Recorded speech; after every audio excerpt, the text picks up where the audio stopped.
Yeah, I wanted to eat before we got started. It's a little early. You eat early usually. Oh, yeah, You do. that's, we started on that, but ever since the, when the pandemic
Are you ready to start? Yeah. You know, it's. We can wait a few. I can, Great. I can cut down the intro.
It has to do with. I'm gonna turn on the contractors recording that now. they've got So the to- mixer's on. Recording's being- Okay, But you're there we like- go. Okay, thank you. So welcome, everybody. This is a Cottonwood Heights City Council and Planning Commission joint work session. Today is July 20th, 2022. My name's Mike Wickers, Mayor of Cottonwood Heights, and we have an agenda to this evening specifically around discussing processes and updates and actually a draft to our general plan that staff has been working hard on. We want to reemphasize this is just a draft. To get to a draft stage takes a lot of work, but we are still very early in the process of an actual update to the general plan. And so, before we get started, I do want to go around and actually have an introduction. A lot of council hasn't met the the planning commission yet, so why don't we start right here, we'll go around the room and just tell us a little bit about yourself. Scott. We can, yeah, no, that's what I meant. Right here? Yeah. Tim Sweeney, city manager. Scott Bracken, District 2 Council, City Council. I'm Heather Sunquist. I'm the reporter for the meeting. I'm Samantha DeFieldhorst. I'm staff here with the city. Dan Mills, District 3 Planning Commission. Sean Steinman, Planning Commission. Mike Johnson, Community and Economic Development Director. Doug Peterson, District 1, And then we City Council.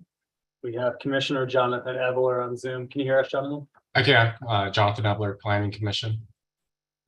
And then we have Andy Hulk, our senior planner, here as well. Sean, you're an at-large to the commission, is that right? District 4. District 4, yep. Okay, Yep. okay, signed to District 4, great. Okay, well, we will get started. I'm going to turn the time over to our Community and Economic Development Director, Mike Johnson. And to get started with a general plan history, so. Thank you, Mayor. I plan to spend about 20 minutes tops going through this, and then we'll have the rest of the time to get into open discussion on council and planning commission feedback to a few things. But I do want to start here, and I do want to note for anyone listening or attending in the public, we will post this presentation online on the general plan website. We'll make this available to anybody, and there's a lot more information on that website as well that I'll show in just a minute. But let's start with this. What is a general plan? It's I think you hear this word a lot, but might be useful to explain a little bit about what they do and what they are. It's an overarching visioning document that any city that has land use authority uses to guide decisions and policies about a variety of functions. It includes land use and growth and development and housing, which is going to be the bulk of our discussion tonight, but that also includes transportation, economic development, parks, trails, and open space, and other things that aren't even listed here, like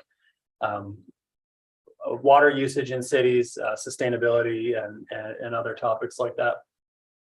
It, by nature, is a high-level document.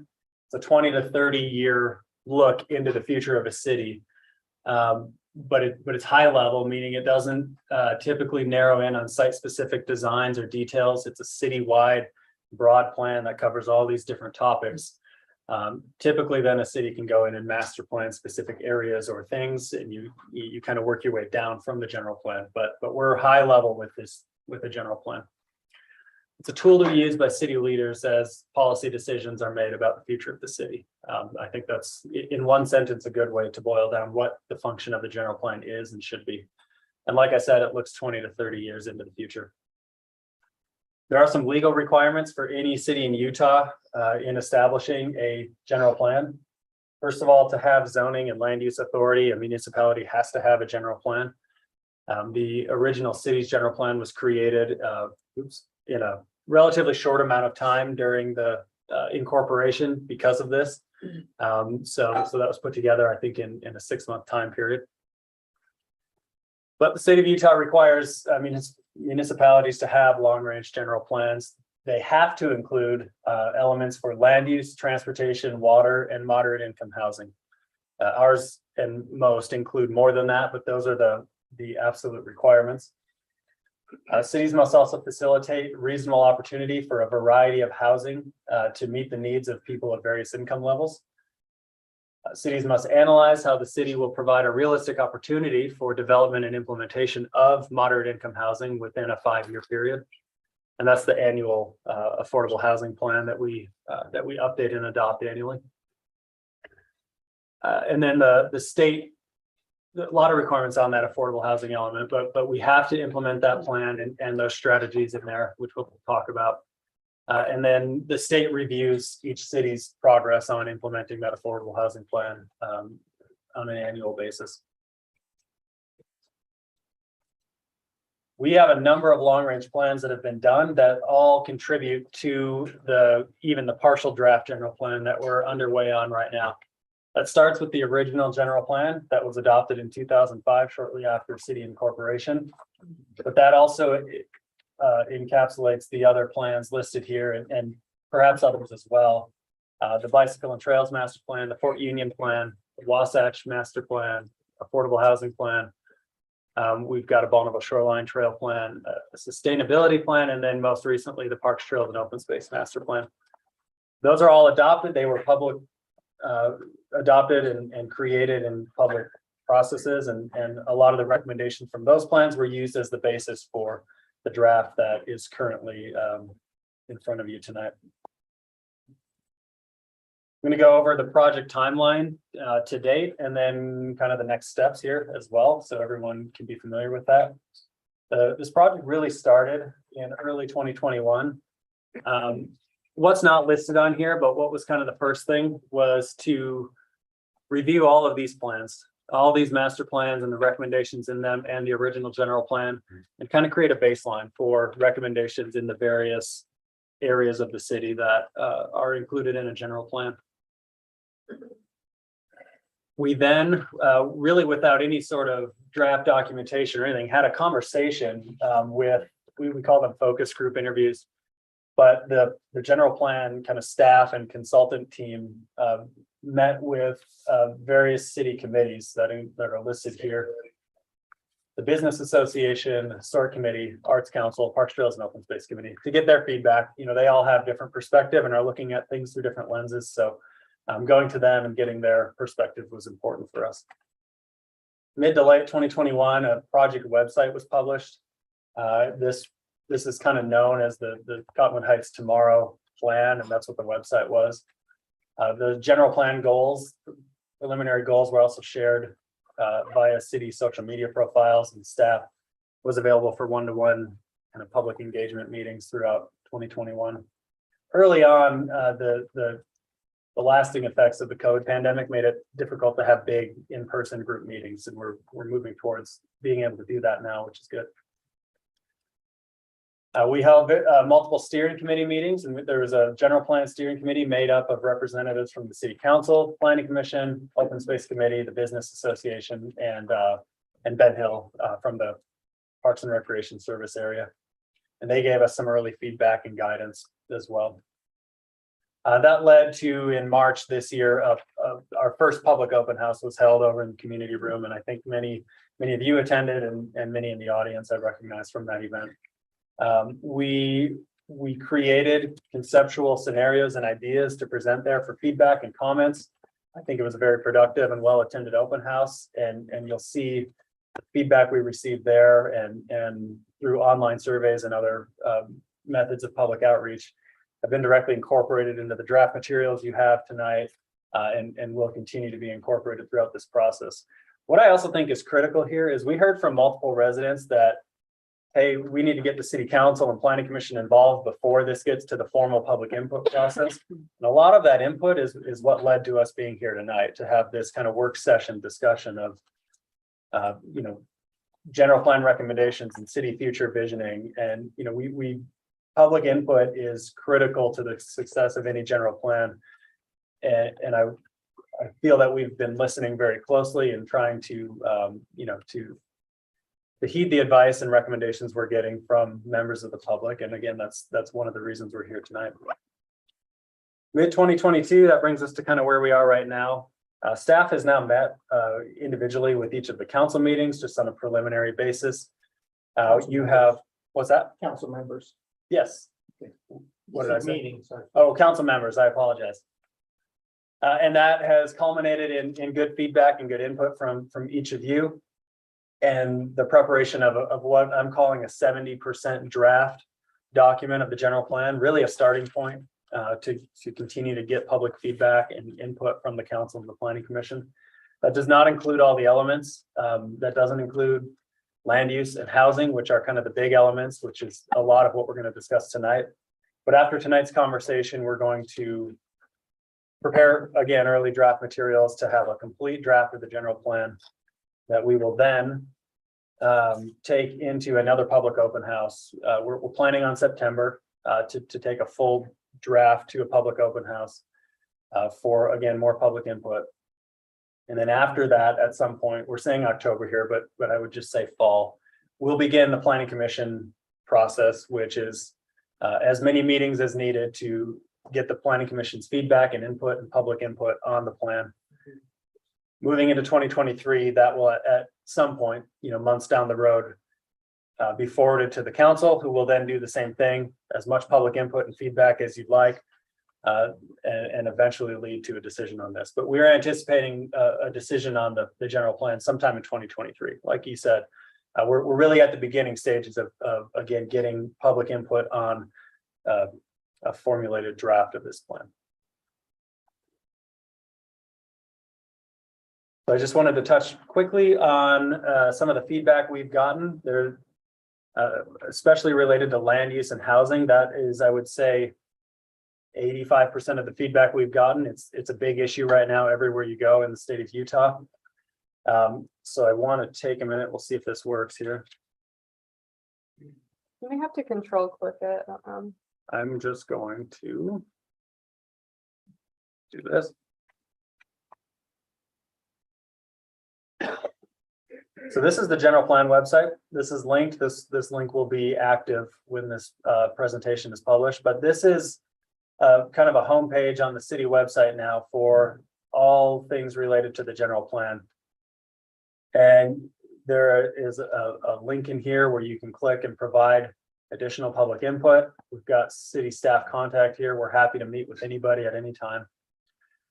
You can sign up for updates and notifications through the city website as well. What I want to touch on here, there's also timelines and project documents, and a lot of the information I just went over is found on this website as well. But there's this link here for past public input, and this is what we've based a lot of the recommendations in the draft on. We've got the concept boards that were shown at the public open house that are available.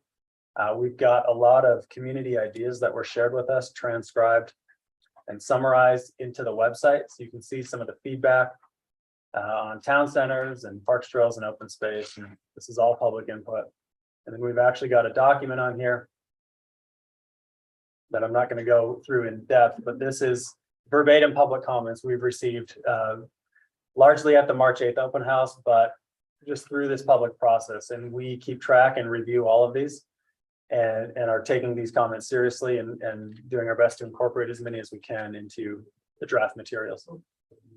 So this information is all out there. This is 8 pages. I mean, I can just keep scrolling through here and you can see they're very thoughtful comments. They're very well done, and we appreciate everyone's engagement in sharing those. Go back here. So now I'll kind of get into the preamble for tonight's discussion and kind of set this up. And then my hope is that we'll get into the discussion amongst the commission and the city council, and staff will be here as a resource to answer questions and provide any information you need, but largely it'll be a discussion for the council and the planning commission. At the end of the day, this is, you are the city leadership and the city land use authority. The final general plan, we want your ownership of, and we want your input on, and we want to form it around what you value and what your constituents are communicating with you as how you see the future of the city. One thing that's certain though, and you've all heard this at this point, Utah is growing, and there's some data in here, but according to the 2020 census, the fastest growing state since the 2010 census was Utah, up 18% in population. The Kempsey Gardner Policy Institute reports that 35% of the growth we're seeing is due to net migration and 65% is due to natural increase. So that's, kids growing up and staying in Utah. That's a good thing. That homegrown growth is great. It means Utah and the quality of life here is really high, but it also means there are things we need to plan for because the population is growing. We are tasked by the state to accommodate growth in housing types. We're not told yet exactly how to do that, and that's up to each municipality of how we plan for growth. We know we have to plan for a variety of housing types and housing affordability types, but it's up to us how to do that and how to implement that.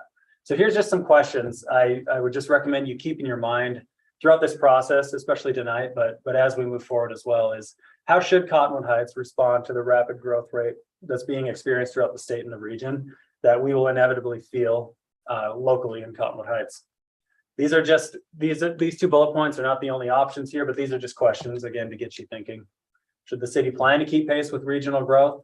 Should we look at the projected growth rate through Salt Lake County, or should we try to match neighboring cities, or should we determine what our city values are and establish how we want to plan for the future around those values? Again, taking into account, growth is going to happen and we should be planning for it in some way. Or should the city utilize the recommendations of current policies and master plans to inform growth management preferred housing types? Again, the how is up to us. The fact that it's happening is out there. We know this, the city and the state and the region are all growing and will continue to.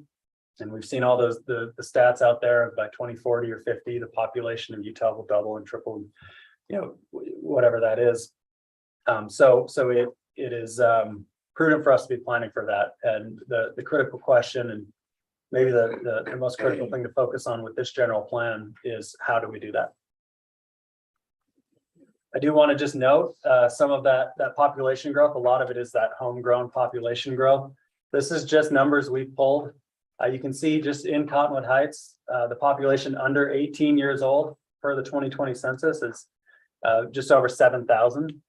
So we have 7,000 children, under 18 in this city. When we Google it, it's not an exact science here, but looking at the school populations right now, we total out 5,200 students. So I would defer probably to the census as a slightly more accurate source of data.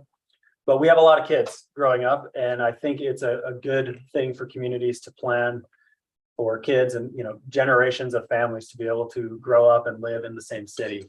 And an effective way to do that is to plan for a variety of housing types to make sure that can happen. We don't want all our kids to grow up and then have to move out. So staff's perspective on accommodating growth is, from a community value standpoint, it's important to at least plan for the kids that are here today. Some will move out, new families will move in, we get that, but we do have a lot of kids in our schools even today. And we feel it's important to plan for them and plan for future generations to be able to live here. With that, this is kind of springboarding into the rest of the discussion for tonight. There are a few concept scenarios that have been put together. These are not the only scenarios. I anticipate that the final recommendation in the general plan will not be either of these, but will be a mix of these things and new things and things that haven't even been discussed yet. But these are scenarios, different ways of looking how to accommodate growth and different housing types throughout the city. There were 4 scenarios originally. One of them was eliminated before any public input because it wasn't a viable scenario in staff's opinion for Cottonwood Heights. 3 of them were presented for public input at the March open house. We heard very strongly that one of them was not recommended or supported by the public, so it's gone. So we're down to 2 scenarios here as a starting point for discussion of how we accommodate growth and land use and housing in the city. Scenario 1 is to essentially focus on redevelopment sites and the Fort Union centers and the Fort Union corridor. So this would be, as you can see here, we've got the city center area. I think the property everyone thinks of down there is the Hillside Plaza property, but the city center area is a little bigger than that in actuality. And looking at appropriate redevelopment there, again, the keyword is appropriate, not overly dense, but certainly redevelopment of that site to create some housing, to create a town center, which we've heard loud and clear as a community value. Looking at the gravel pit site, which has always been envisioned even since 2005 as a place that potentially, if it can be safely constructed, a site for a little bit higher density in a way that doesn't directly impact city residents like a lot of the other sites in the city do. And then focusing maybe even longer range on some of the other Fort Union commercial areas. We look at the Park Center area. It's a thriving commercial area right now, but where this plan's a 30-year plan, we want to have, contingency recommendations in place if the viability of those commercial centers ever changes over time. We've got a Highland Drive and Fort Union Boulevard as a major commercial corridor and node, and we want to be mindful of the potential future there. And then, just the kind of the redevelopment properties in between those activity centers along Fort Union corridor. So the basic concept of scenario one here is focus redevelopment and growth through smart planning and appropriate densities along the Fort Union corridor and the gravel pit, where the commercial activity already generally is. Scenario two is a little different. It spreads that growth out even more. So there's less of a direct impact on any one place in the city, and the impact is kind of all spread out. This option allows the city to maintain the character and the viability and the vibrance of our single family neighborhoods, which we've heard loud and clear is a huge priority, while still focusing growth and development opportunities at these very targeted areas, again, in an appropriate manner. This concept, you can see the yellow there is kind of the residential area of the city. The real basis of that is, there may be some areas in the city where some light redevelopment opportunities may present themselves over time, but also a big housing type that is mandated to be allowed throughout the state now is accessory dwelling units. Those are allowed in every single family area. Those are absolutely a viable tool and one of the options that we can pursue and promote to provide a type of housing, and there's definitely a need for that type of housing. And if done right, you can do that without really disrupting the character of single family areas. This option still looks at these commercial centers as potential redevelopment sites. Again, the city center and the gravel pit. This one adds the corporate center, the office area, as well as Park Center Drive. Again, those are both doing great today. There's no immediate need to plan or redevelop or change those areas. But again, we're looking into the future and wanting to maintain viability over time. So, it's good to keep our eye on those areas. They have good access, they have good infrastructure, and they've been established as high traffic areas, for as long as the city's been a city. This scenario also looks at some of these smaller neighborhood pocket areas. We look at our Smiths on Bengal Boulevard and 3500 East. We look at our Rooted Cafe and our 2700 East little pocket area, even Canyon Center, and on this one, the Old Mill. I know there's a lot of interest in that property, but if planned properly, could be neighborhood scale, walkable, accessible neighborhood areas where, if I live down in this area, in the Danish Road area, maybe I don't have to drive all the way over to Target to get what I need. Maybe I can walk to a more local neighborhood center. So just to briefly summarize, the scenarios we've eliminated were the ones that focused growth and intensity on very few sites. We heard clearly that creates a disproportionate impact on certain areas of the city, traffic issues, quality of life issues, and just homes adjacent to overly dense development. And that was not popular, so we've eliminated that. These two scenarios start to get at, okay, we have a certain expected amount of growth. If we were to accommodate even some of that, let's push down the density in any one area and spread that out throughout the city. This is what that might look like. So it's a very high level overview, and I'm going to stop talking so we can get to the meat of the discussion tonight. But I do want to tee this up, and I think the best way to do this that we've come up with is to go district by district and spend 30 minutes with each district.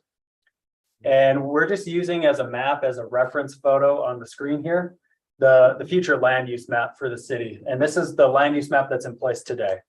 We will use this is out of the current general plan, and we will use the feedback we get here and moving forward to create an updated land use map.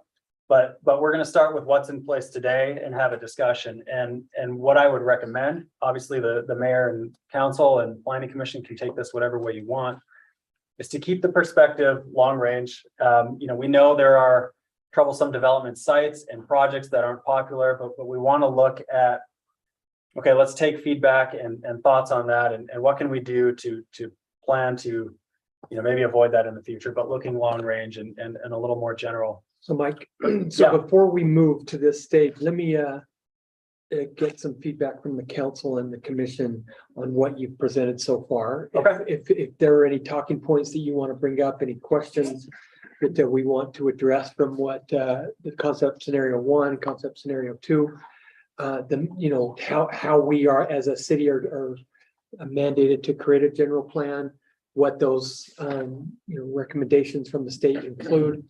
But anybody at the table that has any questions or comments? And Mayor, perhaps we can also acknowledge a few people who have joined us. Yeah, Member Ellen Burrell for District 4. We have our Planning Commission Chair, Jesse Allen, and we have our Commissioner, Jessica Chappell, who stopped in as well, just so everyone's familiar with who's joined. Sorry, I didn't catch your name. Chapel, Jessica Chapel. Okay. Sorry, you turned the other way and I'm. Yeah, I just should swivel the whole time I Not speak. that, please don't hold me to actually remembering everything, but I'll try. Well, please continue. and Jessica, your district, I'm actually in Scott. District 2. Jessica, you're 4, okay. Or at large, I He can't. keeps moving around. He started in the You right and place. Sean are both in But District then 4. he moved. Well, Great. Mayor, respectfully, I think we need to take a breath here. I have studied extensively all the master plans that have been developed out of Cottonwood Heights over the last 3 years. I've studied the information from our economic development director. And I think that one of the things I hope that the Planning Commission and the council will agree to focus on this evening is to talk about what has the public already demonstrated and said to us, what their inclinations are, what they would like us to look into. I believe that the scenario 1 and 2 are both based on a very aggressive growth for our city. We have not received back yet our Y2 Analytics survey, which will give us more clues as to what our public wants. But so far, to give you an idea, in the 2021, what was called the Vision Confirmation Survey, which was apparently different than the CH Tomorrow survey, we had respondents indicating 88% wanted small patio homes.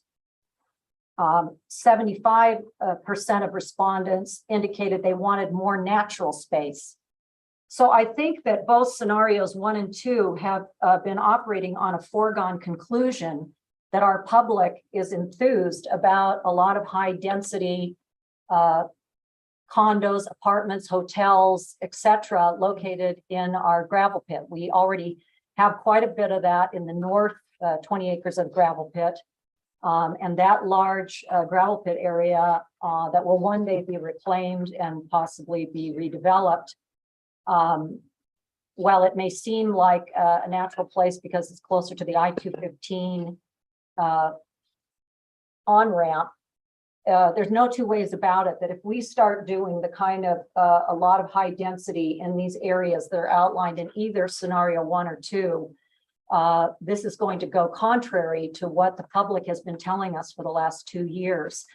And so I do not feel comfortable. I think that the thing tonight would be very helpful to talk about process. I think we need to come up with a process where we truly identify what the existing residents, not the developers, but what the existing residents of Cottonwood Heights want for our city.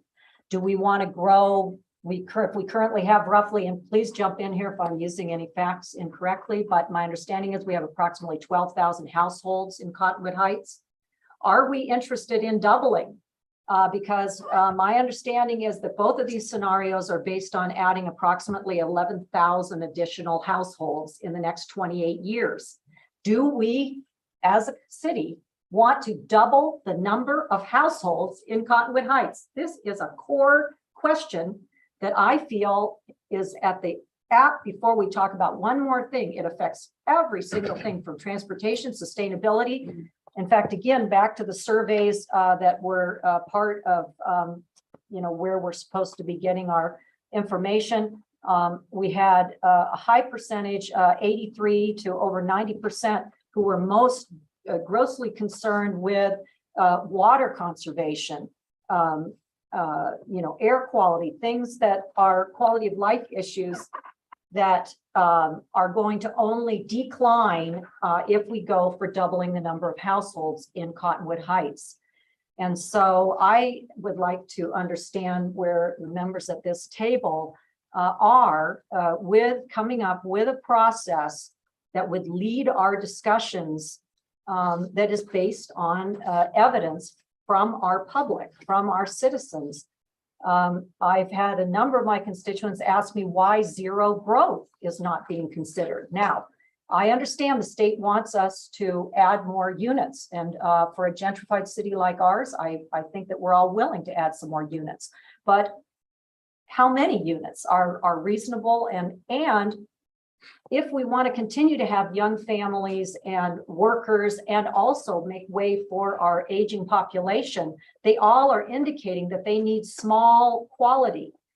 And so this is going to be a big challenge if, as a group, we decide that we want to accommodate the needs of our elderly and of our younger people, young professionals who want a really high quality 900 square foot condo, or because we can create green space.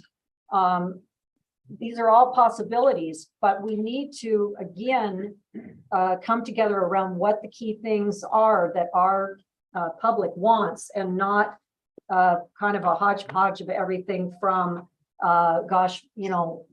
more first class, I think it was first class development. Well, my understanding is Cottonwood Heights already has the second greatest amount of Class A office space of any city in Salt Lake County.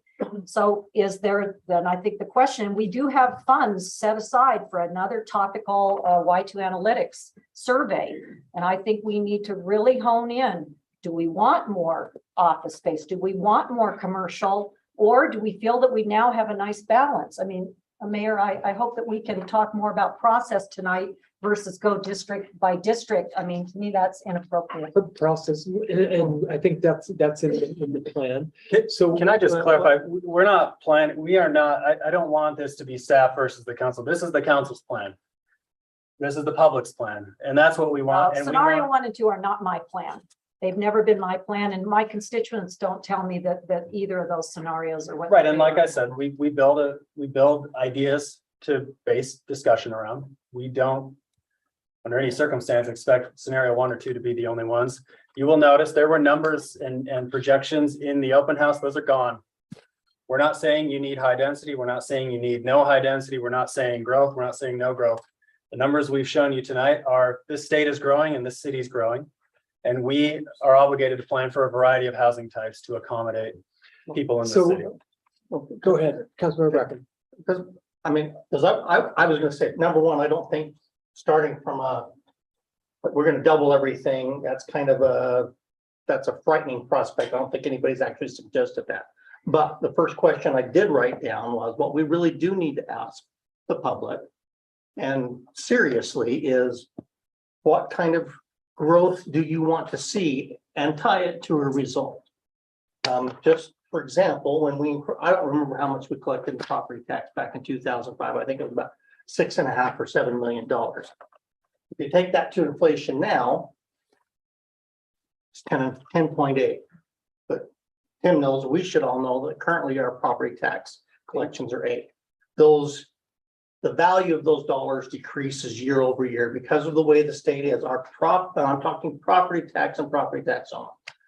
That decreases year over year. So if you go with a zero growth, and that's a perfectly okay sentiment to have, if that's what the public wants, we can certainly take a zero growth path.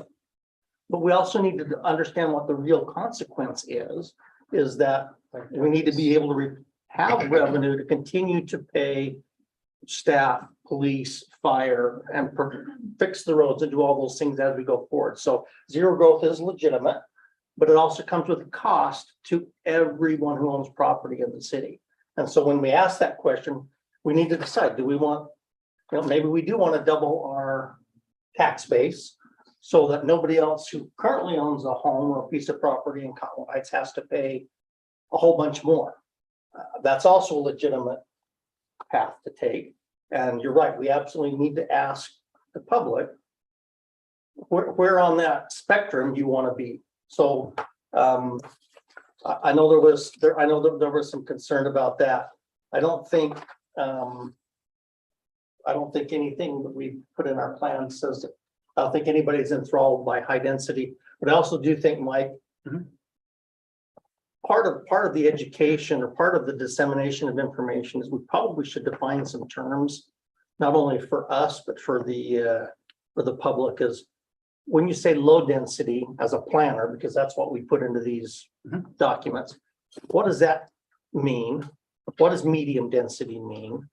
And what is high density? It's usually a number per acre or size or whatever that is, because I think a lot of people, when we hear a lot of public hearings, we hear, I don't want high density here, and they're talking about duplexes, which isn't traditionally a high density.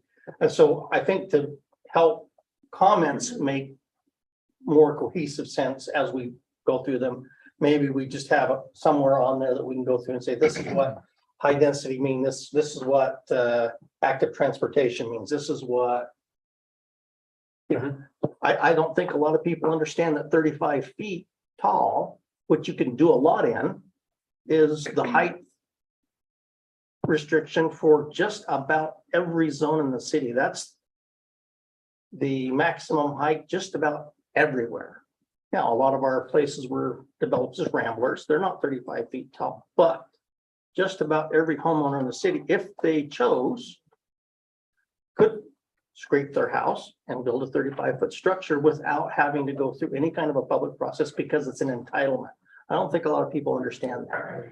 And so that needs to be part of that communication too. No, I appreciate that, Scott. So let me ask you if we can do something real quickly. Sure. So Mike, if you would, the purpose of what we are doing, I think needs to be a little bit more clear. If you'll go back possibly to why a city has to have a general plan, and what the state is asking of us. If we don't comply, we can have land use taken away. Well, I would like to know what that number is. So we don't need to talk about growth. Let's not even go to that point yet. Let's first make sure that we understand specifically the purpose of general plan, and then our role here, and that is part of it. And that's a great point, and we can get to that. But would you mind doing that just one more time for us? Yeah, in its very basic form, it's a citywide, very long range master plan that looks at the future of land use, transportation, water, and housing. Those are the minimums in a city, and makes long range recommendations for how a city is going to address land use challenges, land use opportunities. Same thing with transportation, how it's going to address water usage and demands for water usage over time, and then how it's going to address the housing affordability issue. And that last one is the one that the state has put the most teeth behind, even just this most recent legislative session, where it doesn't say we have to plan for a certain number. There's no number in there that we have to plan for. I want to make that very clear, and we've been clear with anyone we've talked about with that. We are required to plan for a variety of housing types to meet the needs of people of various income levels. It's right there. And then we have to have a 5-year plan with an implementation strategy of how we're going to get there. So we do have to do that. It doesn't mean we have to grow. It does mean we have to plan for affordable housing, though, and take steps to implement whatever strategies we develop are the most appropriate. There's We may be able to do that within our current stock. There's a menu of options that can be chosen from, and a city has to choose 3 of those and then work towards implementation. To give you an idea of what Mike is talking about, in this last legislative session, a law was passed about redevelopment agencies and how a city uses those to create tax increment financing to help development and city purposes. And there was a law passed that they are not going to allow them anymore. There is not a housing and an affordable housing component to projects. So to give you an idea, that's how important at least housing and affordable housing is to the city of Utah. And I think if anything, we're just going to see more and more of this. So does that context work? Does that help? Do we understand? Okay, so Let me ask a clarifying question. The project itself must have a affordable housing thing, or it provides for a method to accomplish that. For example, if you're doing a office complex, you can take some of that money and put it into an affordable housing fund for a project that may be close by or elsewhere in the city. I'll let Tim, If but you're creating a redevelopment area, there has to be a housing component. It Has to can, it can be in the project area, or you can spread that out throughout the Alright. community. All right, that makes sense. What AMI are they defining 80, affordable? 80? yeah, 80%. Do you get benefit to go lower than that with the general plan, or are we primarily focusing on 80% AMI? Well, you have to address multiple housing types. Yeah. And housing incomes. So 80% is low to moderate.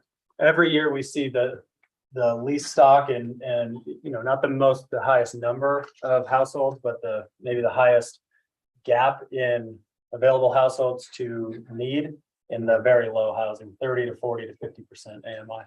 so I'm okay at this point with, let's pause for a second and let's talk about growth. And I'd really like to get some opinions around the table about growth and not be scared. We don't need to be afraid of how we feel but you It's a safe represent space. important areas. It's a safe space. Exactly. That's what I was trying to communicate, Scott. And can I just clarify, we have scheduled this till 7:30 with that hard stop time tonight. So whatever we get done in that time is great, and we can do another one of these and as many as we want. Yeah, absolutely. So I'd love some comments. Yeah, jumping in, some of the questions I wrote down was, Would you do me a favor? Sorry, one more time. When you talk for the first time, would you state your name for everybody? listening? Sean Steinman, District 4 Planning Commission. Thanks, Sean. So going in and looking at multiple levels of this, one of the main questions is, we have two proposals, two scenarios here, which growth proposals, and then also proposal potentially for zero growth. Do we have any case studies in cities that have seen zero growth in this growing state, where what has happened to those cities in the course of 30 years, as this is a 30-year general plan? Do we have any case studies of what zero growth actually does to cities, especially where we are at? I don't think so. We probably have to go into a different state to find an Let me example. jump in and That's a good question. it's a good question, because I remember when I was speaking to a constituent in one of the meetings that we had, Dave Muir jumped in because someone said, hey, we don't want any more growth here. He said, the city will die if you don't have any more growth. And that's the first time I've heard it said so bluntly. And none of us want, we see what's happening in every city, north of us, south of us. We've got these huge projects built with just stacking people in them. I think that's what scares a lot of us. And I think responsible growth, how we do it, where we do it, we're a build out city primarily, but we're going to have situations where some of those will be revisited in different ways. And so that's what Dave Muir mentioned. He said, you will die as a city if you have zero growth. And then that's my concern as well, is, Yeah. you know, if you look at Utah, especially with the growth of Utah, we have to be practical on this 30-year scope. So if we're looking at that, what does that sustainable growth look like for 30 years versus a zero growth? And how do you be thoughtful from that? And, you know, looking at scenario 1 and 2, I think that there's a lot of things that we can pick apart within that, but I think transportation is a big factor. I think the corridors are a big factor, because if you do have this growth, life and safety is very key in that. But how can we blend those two together to then have sustainable growth, not zero growth, but sustainable growth for both of those? Well, and if I may, just a quick point of clarification is I am not saying that I am advocating for zero growth. We desperately need housing units that are attainable. And one of the challenges that's happened, we all know in the last few years, is with market pricing, 80% of AMI for a lot of people is way out of range. Absolutely. For teachers, for first responders, many people. And so I am interested not in saying that we cannot have any additional housing units. So please, I don't want anyone to go away saying Ellen Burrell thinks there should be zero growth. I am saying some of my constituents have asked me why we don't consider it. But I want to see us really focus on how can we accommodate those, both the elderly and those of a lower income, to be able to live within our city and not commute from 20 miles away because they can't afford to live in our city. Yeah. So I just wanted to clarify that there's something between what's been presented in scenario 1 and 2 and zero growth. So just if I may just clarify. Councilperson Brill and Councilperson Sheldon, both of those, your Bracken. Bracken, sorry. Shelton's gone. Yeah. You have to deal with it. He's on planning commission. You guys He's have up to there deal with it somewhere. now. I can sense that he's involved. So, State your name again for. I'll take So Commissioner Mills, District 3 Planning Commission. A couple of thoughts. First of all, when we compare ourselves to adjacent municipalities, I think we need to be careful about that. We are the gateway to the canyons, which means we've got these fantastic views that we can look out here, and we need to be cognizant of that. That gives us unique access to the public. It gives us unique access from a revenue generating standpoint. But we also have dealt with projects when we've delved into high density that have gone high and big and have been highly controversial within our city. We've watched that happen in adjacent cities. We've also done things that are smaller and more piecemeal along Fort Union that I think have been much more palatable to the general public. And I think we're seeing good feedback from those things. So I think that there's a concept that I've been introduced to more recently, talking about how we can take care of these people that are in the middle. And this idea of, and I think it's referenced in the document, actually, the missing middle housing, this concept of we need to not necessarily go from 0, which is like, houses on 1 acre plus lots, to like, 1,000 units. That there's this, okay, what if there's some little onesie twosie things that could be sprinkled throughout our city? And it may take a paradigm shift in terms of what we've done previously. What's happening in Salt Lake County is throwing things up sugar house style, and nobody in Cottonwood Heights wants to see that. I haven't talked to one person that wants that. But is there something more along the lines of like the Holiday City Center versus like the Cottonwood Mall controversial property? Can we find something that we can codify to give us some guidance that way? I'm not married to the diagrams that we have in terms of where this has to happen. I do agree with Councilperson Burrell's perspective that maybe we just take a couple of steps backward and talk about conceptually what we see happening here. I mean, Brighton High School, when I graduated in 1989, my graduating class had over 1,200 people in it. So the numbers in terms of kids in school are way down from what they were. So I don't know that that's the issue of the kids coming up. I'm less concerned about that. I am more concerned about the fact that when you get any kind of a homogenized group in any community, that's not healthy for the community. And so we need to have a pathway for a young family, a new college graduate. If you're a new graduate from one of our universities here on the Wasatch Front, the idea that you can't find any place to live in Cottonwood Heights is a travesty. Now, does it have to be the same house that you grew up in? Absolutely not. But and maybe you'll never live in a house exactly like that. But I do think that there are ways that we can carve this down. But I do think that there are implications for connectivity. And this discussion, when we start talking about the city center or the city downtown, I don't like that word downtown. Because every time, if you Google downtown, all it shows you is buildings that are 5+ stories up to 80 stories high. I don't think we want a downtown. We want a main street. And that's when you talk to residents, they don't mind a main street, but they are not interested in a downtown because that sounds like it's going to be high density with a lot of people coming and going that's going to plug things up. The last point I would make is that when we talk about that concept of property taxes, I share your concern that the money's got to come from somewhere. So either you have to be okay with your property taxes doubling over 20 years, or you have to be okay with a certain amount of economic growth. And we don't have the kind of property that Sandy City has, where there's going to be car dealerships where we can just rake in sales tax unlimited. We just don't have that. So we have a couple of spaces, and I think we need to be very, very careful because some of them are in the most visible parts of the whole city, you know, and the whole state, frankly. If you're gonna drive off of 215 and go up 6200 south to the mouth of the canyon, to me, if we're gonna cover that up with the biggest thing we can possibly imagine, because it's gonna increase our tax base, I think that 20 years from now, people will say, who in the world was running things that allowed that to happen? So in this process, in defense of our process, I think let's balance these things, the economic needs and the population needs. Thank you, Commissioner Mills. Commissioner Mills. Commissioner Chapel, any thoughts? Yes, and my name is Jessica Chapel, again from District 2. I am probably maybe the most growth positive here. I've watched, I'm in maybe some of the smaller lot sizes in Cottonwood Heights.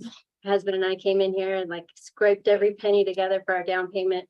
Now I look at the houses that are being sold in my neighborhood, and you can't get in unless you have some sort of intergenerational wealth, a gift from wealthy parents, things like that.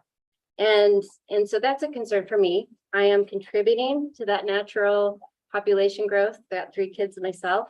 Should they choose to stay in Utah, I hope they'd stay. They'd want to stay nearby.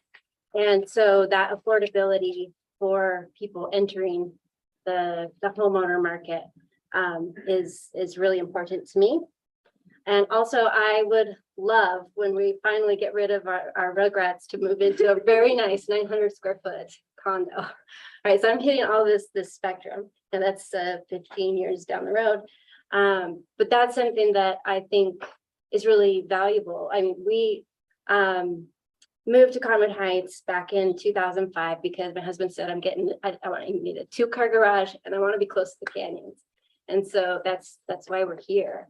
And so that access, you know, that's not something that should be hoarded by, you know, by this is something that all ages are interested in, right? Young and old, and that prospect of making this a thriving city where we do have that sustainable growth, right? Also have 2 asthmatic kiddos. So what kind of public transit options do we have? What kind of incentives do we have for electric vehicle parking? I think, you know, things like that. That's the kind of thing that I would like to see as part of a smart, intentional growth that preserves a vibrant community for future generations. Great, thank you. Chair Allen, anything you want to add? I think that when we only have the perspective of what's in our backyard, we miss the opportunity to plan out for an entire community. And we have an opportunity in this general plan to put smart growth, to build in places for neighborhood, community. You know, I think of the rooted area. Without a master plan, without a general plan, we may not ever see those opportunities happen in our city. And I think it's short-sighted, and I think it's unfortunate because we have a beautiful area full of great people that want to live here. We have people who want to move in, and I think we need to plan for smart growth in the right places at the right scales. And I think that's possible. I think neighborhood centers, the missing middle housing types, these are the things that we need to make sure get in the right places so that they don't impact the character of our neighborhoods in a negative way, but we build on the places that it's already happening. And I think that, you know, with Fort Union, spots along Bengal, I think we can find the right places for these things. But if we, you know, I don't think anybody wants to live in a Detroit after the collapse. You know, I don't think we want to see this go to, you know, a negative area. I think we want to continue to see enough growth that supports new business, new housing types. And I know that people are against multifamily, and I know that nobody wants change in their backyards. But we around this table have the responsibility to try to figure out where the right places are for that. And so we're not going to please everybody. But I think it's in the best interest of the entire city that we figure this out. Thank you. I appreciate that. I think that's actually a good segue into something that I wanted to do. Yeah, absolutely. So We have Commissioner Ebler online, and then we also have Commissioner Shelton. Okay. I think is that everybody? do they know to raise their hand if they want to contribute? Let's see, can you flip over to There we go. Ebler? There he goes. That's Commissioner Ebler. Go. Thank you. I just had a couple points. When I was listening to Mike's presentation, a couple things kind of stood out for me. And so I just went to the actual code to just kind of evaluate, what the duties and responsibilities are. And I think it's instructive when we're contemplating this to just understand that the Utah code itself under Title 10, Chapter 9A, Part 4, Section 401, there's two main requirements that cities are charged to do, which is you have to create a long-range general plan for A, present and future needs of the municipality, and B, growth and development for all, any and all part of the land within the municipality. So it's just part of the duty. You have to plan for growth because there are land entitlements that people have. Just as if they own land right now, they can build what they want to build as long as it comports with the code. One of the other things that I looked at is one of the things that Mike said that really kind of stood out to me was about the three menu items that you can select, because a lot of times in terms of when we start getting into these conversations, it's this conversation of, well, we want moderate housing available and whatever else, but the realistic nature of building single family homes when land values are very, very high and construction costs have gone through the roof, when you have lumber costs 300% higher than they were 12 months ago, is that you can't build single family homes for moderate income folks. It just doesn't work anymore. So I looked at the code, the Utah code, in terms of what you can do. And one of the things that the Utah code says in terms of the menu items is that you change your densities so that moderate income families can afford housing based upon the densities. And Commissioner Allen, I think, touched on this to some degree, saying, yes, we all know multifamily is a terrible word, but fundamentally, the middle housing unit is the higher density properties. And just one last point, and I've been trying to find this for the last few years, because I sat in a presentation probably about 8 years ago, in which they kind of outlined the impacts to cities in terms of different types of housing, be it single family, apartments, commercial, and whatnot. And there's a cost benefit just in terms of the revenue generated by each type of property versus the cost to the city in terms of providing services.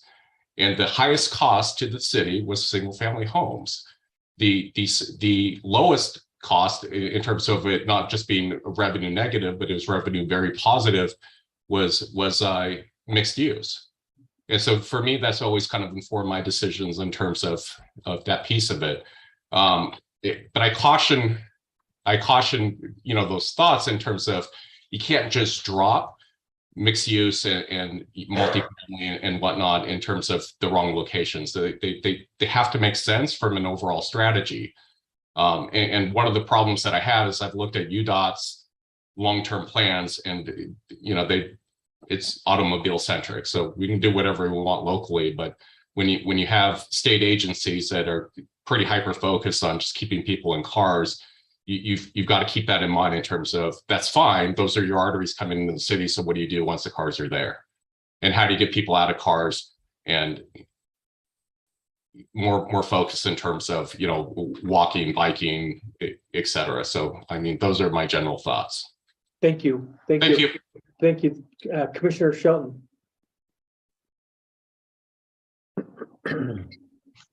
I appreciate the opportunity to be here. I think for today, I'm going to just listen and learn. So Okay. That's my comment. Great. Councilmember Peterson, we haven't heard from you. Do you have anything you want to add? Well, we talk about affordability. On 17th East and Fort Union Boulevard, we have a project down there that I've been a critic of. And just found out they put those affordable homes, 23 of them, up for $2,700 to $2,800 a month.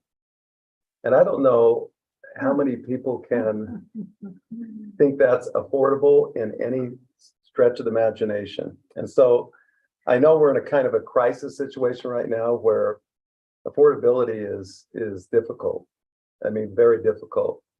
And so I think density lately has not meant affordability. Single family homes have gone to, we all know what they've gone to.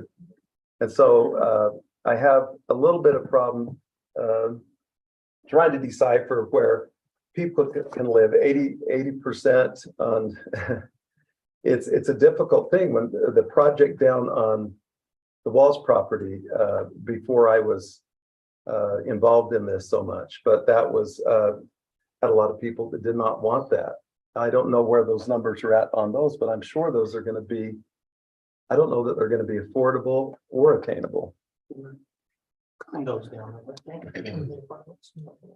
Either way, I'm just talking about, we're talking about density is what, when we talk about growth, there's growth too, commercial growth. I mean, we talked about when we were forming the city, in regards to some things that have been said by Commissioner Ebler, is we were told that the single family homes would be a draw on any city financially. And I said, I don't know how that could be possible. So what we found out, though, at least in the area that I live, is we had to take and cull out some of those homes because it put us over the viability range. Oh, To form a city, we had to be viable. Take out some. Willow Creek. Yeah, we had to take areas out of the city because you can't be too viable. And so I think it's a very complex situation what we're dealing with. But as far as growth, no one here wants to see double the growth with people. I think I'd love to see some of the commercial as far as the restaurants, different things like that. I hate to drive somewhere right across our city boundaries to go eat or to do things, because I'm very conscious about I make sure I go to our Home Depot, not the one in Sandy. And so I think that the tax base is very important because we could tax ourselves out of our homes, even if they're affordable now. And I think that we love where we live here. And I don't know that some of my children, even though they're doing well, could afford some of the homes that are here. And so it's a very complex issue what we're dealing with. And projection out 20 years ago, remember when they came out with these about 20 years ago, we all thought, oh, that can't happen. That cannot grow like that. And now not only we're one of the fastest, now I think are one of the fastest growing. States, yeah. Well, these are fascinating comments, and thank you everybody who's spoken so far.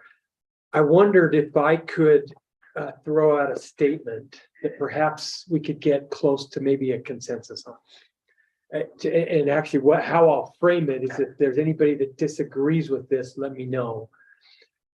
I think at this table and for you online, we probably all feel that we are at least the elected officials plus the commission have a sense that we want to maintain the community that we live in currently. And when I say that, we have great neighborhoods, and you mentioned, Commissioner Mills, that we're the city between the canyons. At the same time, allowing for strategic growth, which means how do we grow without affecting a neighborhood that doesn't want a bigger 5-story building right next to it. So perhaps our charge, if we can agree to at least the purpose of maintaining the character of Cottonwood Heights as a suburb and not an urban extension of Salt Lake, and at the same time looking for and allowing strategic growth that doesn't places that won't, affect neighborhoods. Is there anybody that would disagree with that? Respectfully, I prefer the word that I am hearing around this table, and that's smart growth. And while smart growth is certainly strategic, it's a pretty important distinction to use the term smart growth. And I would like to suggest that we at this table access the consulting firms that the city has employed related to this general plan and ask them for some of the data that members at this table have been asking for. And, look at what kind of numbers, are we talking about, trying to accommodate another 3,000 households over the next 20 years? And if so, because the plethora of Cottonwood Heights, as it's just been brought out, most of the houses here are single family. So we have already a wealth of those. And as again, elderly people don't want to live in a 3,000 to 5,000 square foot house anymore. Can we focus? And I think that a consultant could bring forth examples from what's been done in other cities. Let me give you an example. You talk to realtors, and I don't know, is there a realtor at this table? I do have my license Okay. and I own a brokerage. So Okay, oh, then Yeah. then maybe you can answer it on the spot. Sort of. But in my understanding that there could be ways that the city can codify this, that we want deed mandated, for instance, home ownership, the owner occupied, and other kinds of mandates in projects that, again, we zone, or we have, land use that indicates in these areas where we feel that it'll be the least impactful to our single family neighborhoods. We do have this higher density mixed use that will bring revenue and walkability. And as Jessica Chapel said, allow for families to live in a really high quality place where they have the walkability. They can, to me, one of the things that we'll get to, I hope, is what's called first class transit. And the definition of first class transit is when a household, if they choose, could live with one car. Then you have first class transit. Do we want to strive for any of these things? I mean, someone brought up the WFRC and UDOT's plan for this area. They want to just keep adding more lanes. Well, that to me is such a negative impact for our citizens to have more and more noisy, dangerous streets where children feel like they can't go to their schools, etc. And I'd like to take some time to explore, and again, by perhaps picking the brain of our consultants we're paying for, to give us examples of how we might possibly do this in Cottonwood Heights and yield significant numbers of attainable housing, mixes, because 900 square feet might be the magic number to you. Another person might be 1,100 square feet. To a young professional coming out of college, it might be 600 square feet, but they want quality. And I really like what Commissioner Mills said about the views. Let's make this a place where people want to come and visit and have a natural experience. Again, I think it's what the residents want, and a lot of people are hungry for. They have all kind of artificial experiences, and we have wonderful mix of venues throughout the Wasatch Front. But what if Cottonwood Heights was the scenic place where you wanted to just get out of your car, ride a trolley along Fort Union, and try a myriad of wonderful shops and restaurants that, if we could change our strip malls from being these oceans of asphalt to, retrofitting and repurposing. Let's bring the word repurpose into our conversation. There's a lot that could be done in that way. I might have one more comment, and the other hat I wear is professionally, I'm a structural engineer, and I serve on the state Seismic Safety Commission. And The so state what? it's the Seismic Safety Okay. Commission. And there is a big issue in our state where we have a higher hazard of casualty and death, of injury and death in a seismic event because of construction types. Now, my mother actually grew up in an unreinforced masonry home near the rec center. It's still there. And those are the types of building types that are problematic. So this idea, it clicked in my mind that this this issue of looking at our city and our general plan through a disaster resilience lens might also be desirable, noting that we do have a fairly large stock of these unreinforced masonry buildings that will likely be uninhabitable in any major seismic event. Not to mention loss of life or Got all the way through that without saying death trap.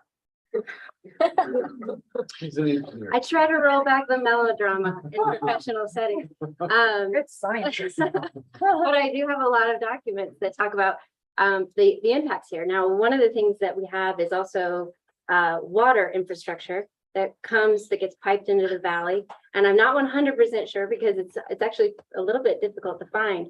But there's, I believe, one of the big aqueducts that feeds the entire, like a healthy chunk of the valley's water systems crosses 4 faults. And, we don't even have the equipment to replace these segments. So we are looking at water outages exceeding 6 months. How long can you shower with bottled water?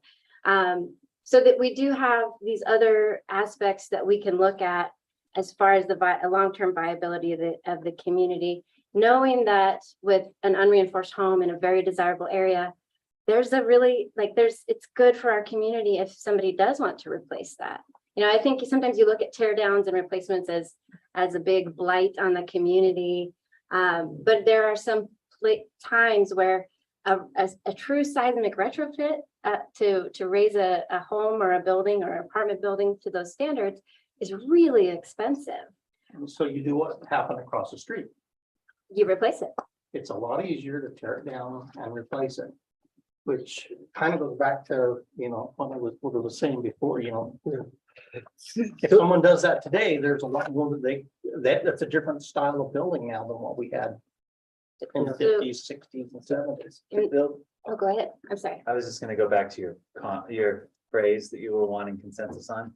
So I think maintaining the character of our neighborhoods is important. But I wouldn't say that we want to just maintain the status quo, everywhere else. I think we are typically exposed to public comment that resists change, any change, anywhere. And so that's what we're hearing all the time. But I don't know that that's in the best interests of the city to just stay exactly how we are in every regard. And what I would say is that our commercial centers, like the strip malls that you refer to, we probably should aspire to better commercial in our city, more local restaurants, businesses, more diversity, more walkability.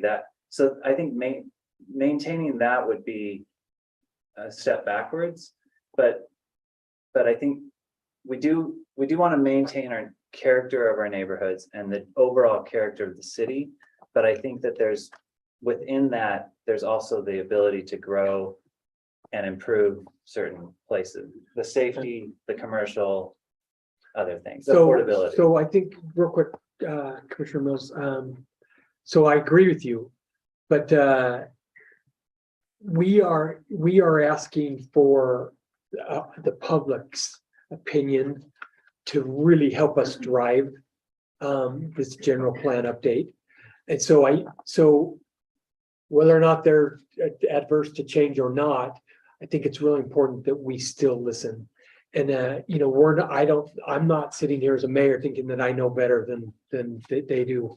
And so it might be a fine line. It is a fine line between what you're talking about and still making sure that we're listening and not making decisions that are against what, the people who elected us and then get appointed. So anyway, but thank you. That's Commissioner Mills and then Brett. Yeah. Yes. So I want to build on this a little bit and add, that we have, in addition to the seismic issues and, people being a little bit change averse. But first, to answer your question, I like strategic, but I also like smart. And I think we could do strategic / smarter. So can we just say that's synonymous for now? I like both of those words, and I think that there are implications for both that are both critically important that are captured. I would add to it as a physical therapist in the room, that walkability and bikeability, we have neighborhoods. It blows my mind how many neighborhoods we have that do not have sidewalks. That blows my mind. And the structural integrity of some of the homes in certain parts of our neighborhood, I think we just need to all agree in our city collectively that all 30,000 of us realize that somewhere between now and 150 years from now, your neighborhood should change. And whether or not your neighborhood should change sooner or later, everybody's neighborhood should improve in some form or another. And we don't know exactly what that looks like, but this idea of being change averse, we've got to get over that. You know, we all harken back to what's comfortable into the past, but everybody needs to be willing to accept it. And I'm not saying that we're going to just bulldoze the whole city here, but there are certain things. I mean, you know, we give a lot of lip service to walkability and bikeability and transit, but that means that somebody's going to have to sacrifice some discomfort for a little while for the greater good. And I think part of being a part of a community is that everyone's going to endure a little bit of pain in this process. There's going to be some portion of this master plan you're not going to like, but hopefully we can all collectively come together as a city and feel that the greater good warrants not just being stuck where we've been and hearkening back to 19 whatever and hoping that we're going to live back in the past. I appreciate your point that we do need to listen to residents, and I'm not advocating for like a Steve Jobs, we're going to tell the people what they need, but I do think that we need to temper the listening with the important gift of foresight, that we don't want 20 years from now that it's like, okay, still looks exactly the same as it did back in 22 because we were paralyzed by fear of upsetting the residents. So I think it may take some boldness, but I do think that being unified as a group, that we all collectively in our own homes, in our own neighborhoods, and with our constituencies, that we need to regularly help people feel comfortable that, you know, things have got to change. Yeah. And we're not identifying exactly what that means for everyone. We're not saying your house is going to get bulldozed tomorrow, but yeah, if it's structurally, it's seismically unsafe, you may be closer to the front end of that number than to that 150. If you don't have sidewalks or bikeability or walkability or, I mean, whatever the feature is, I'm just rattling things off. So I really like that. Thank you. So We can, oh, couple like Go ahead. right in here. okay. You're right, and I think a key part of communicating that out is that education is what I asked Mike a little earlier. Can we get out what some of this stuff actually means? I've heard a lot of missing middle. Okay. Let's put something out there. This is what a missing middle would look like in Cottonwood Heights. If it's 900 square feet, this is the type of development that would happen or that's going on today that qualifies as that missing middle type of components. I think it might surprise a lot of people. It used to be quarter acre, single family house that was unreinforced slump block or whatever mine's made out of, and a white picket fence or whatever it is. It's not now, but we need, before we re-ask that question or have people have that input, they really need to have this idea. What does that look like? Maybe we're in our city, we have what is an example of low density? What's an example of medium density? There's only a couple places in the city that are high density, but so people can look at, they can make that thing. Ellen mentioned the first class transit. That needs to be balanced with this growth, because the reality is the places where transit works really, really well are where there's a lot of people and there's a demand for it.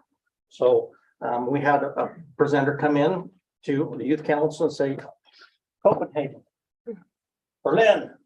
And I was like, well, that's all fine and well, but I asked the youth, I said, do you see a difference between here and downtown Salt Lake? They did, but you have to balance that. Where are your priorities? It's not, do I want more buses? It's, do I want it? And to get it, I need to do this. There needs to be some of that give and take. The other one, directly back to the question you asked.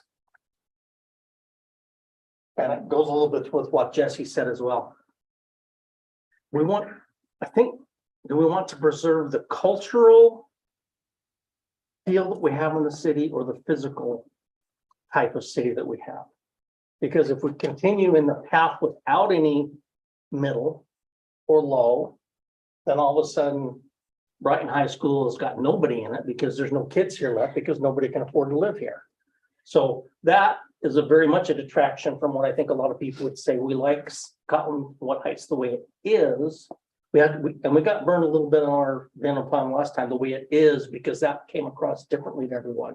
But maybe we need to look at it as, is it a cultural feeling of what we want it to be? Or is it literally the general plan deals with physical stuff. It's zoning. It's not zoning. It's long range land use. It's transportation. It doesn't deal with a lot of that cultural feel. If the goal is a cultural maintenance of cultural feel, then we need to have that in there. I also like Jennifer's Jessica comment. We need to look through it. You know, maybe that is, and this burns me first, that maybe some of those redevelopment areas are the slump block homes from the 50s. Don't kill me, people who live in my neighborhood, but I don't know. It's certainly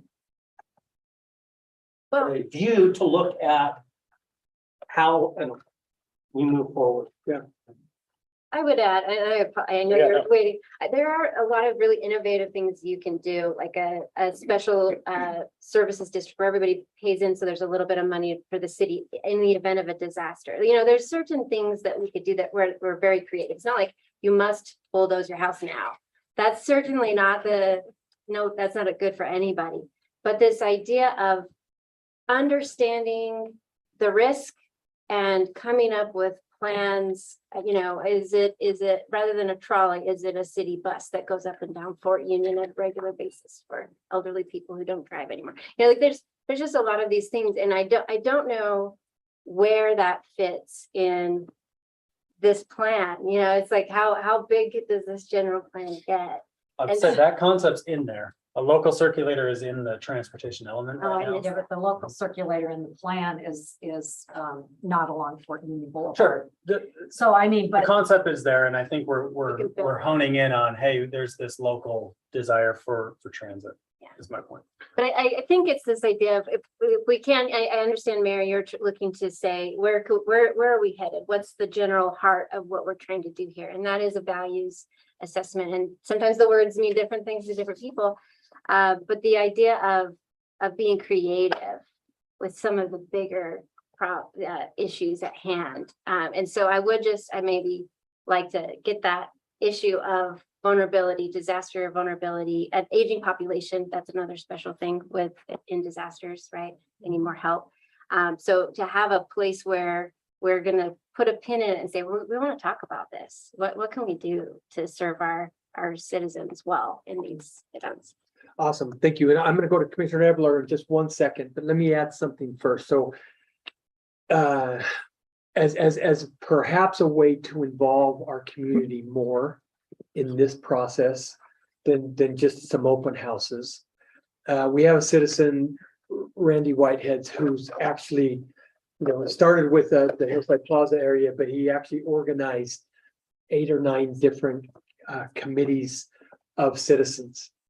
And I think perhaps one way to involve our community in what we're talking about, and if we think we need to go this way, then it needs to be with them on board, is perhaps the Planning Commission could invite this, this group up into a work session. I think that's what I'm going to do with the council, is invite this group specifically into our council to tell us what they deem to be important. And what's been communicated to me is they want to be a part of the process. They understand that we don't need to, staying how we are is probably not the best option, but they do want to have a voice. And so perhaps that's one way that we could involve them. Anyway, so let me go ahead. Well, can I just comment? So, and I think the involvement and engaging it the citizens is very important as part of this process, and we have to be very deliberate in that.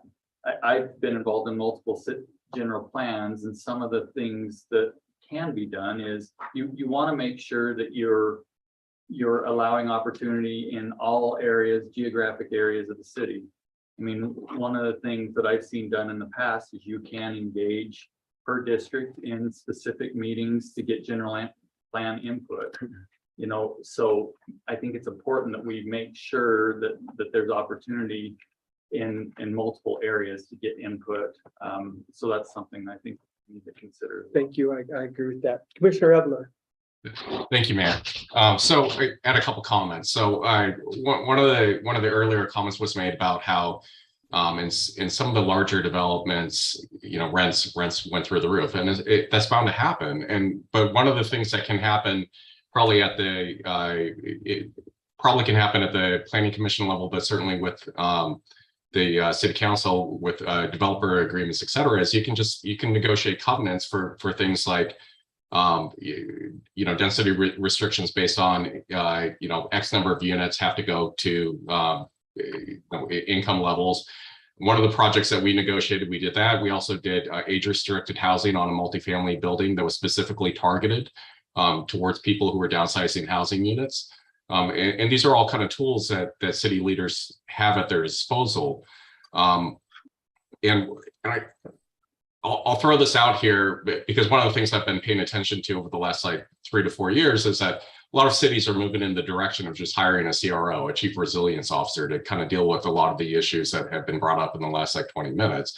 And I certainly would be incredibly supportive if Cottonwood Heights went that direction to holistically look at how to deal with you know, disaster as a concept, not just within buildings, but also within the infrastructure, IT, finance, et cetera. Because when events happen, they have impacts not just for a week or two, but for years.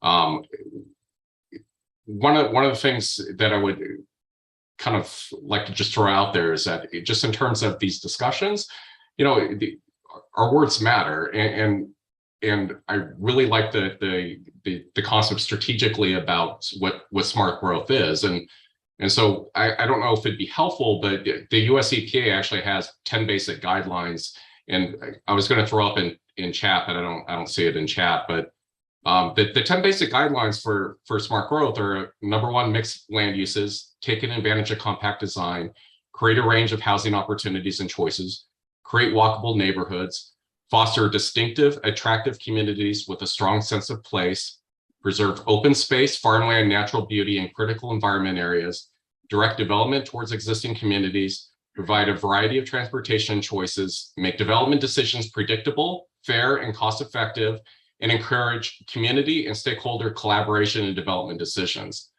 And maybe we should just, as a starting point, look at what the 10 basic concepts are of smart growth and say, do we agree with that as a group? Yeah, thank you. One thing I didn't hear, unless I missed it, was you know, the community input. That was the last one. Encourage community and stakeholder collaboration in development decisions. Okay. Yes. So to add to that, Evler, I think one of the main things, and especially as we're looking at city growth and understanding what the city should look like, is understanding the citizens' pain points, first of all. And their pain points are going to be relative to their experiences in the county, their experiences in the state. And you have to look at what they're going to be comparing it to, and they're going to say, we don't want to be Salt Lake. And then they're going to say, well, we don't want to be Sugar House. And then they're going to say, well, we don't want to be XYZ. So I think understanding those pain points first, and then being able to educate on those pain points, that when we are looking at this 30-year plan, that we're thoughtful in those pain points. And going back to what Evler had mentioned, is here's how we're going to do it differently based on strategy and based on smart growth. And I think if we're to back that up, a lot of it comes down to original planning within our city and understanding how original planning in Salt Lake City specifically was. And it wasn't a bike-centric city. It wasn't a walking-centric city.